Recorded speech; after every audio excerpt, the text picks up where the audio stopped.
یکی از حجم‌نگاران جوان صاحب استعداد مردمی جمهوری تاجیکستان دوستمراد شریپوف میباشد. محض میری به اندازه نسبت هنر حجو و تمرین‌های زیاد از اوان مکتبخانه دوستمراد شریپوف میباشد که در هنر حجو او را صاحب موقع و مخلصان زیاد نمود.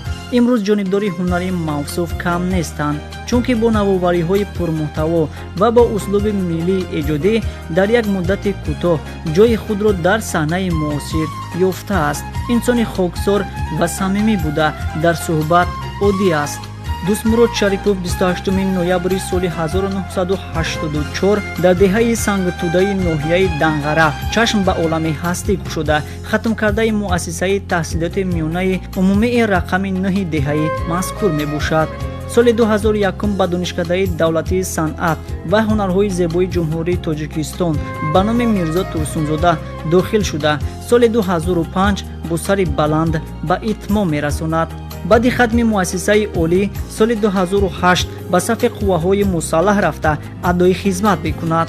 در چندین فیلم ها از جمله آواره عشق، انتظاری، آینه بجلو، جورگی تا آخر، ادب آموز از بی‌ادبان، عشق یتیم و غیره ها هنرنمایی نموده است.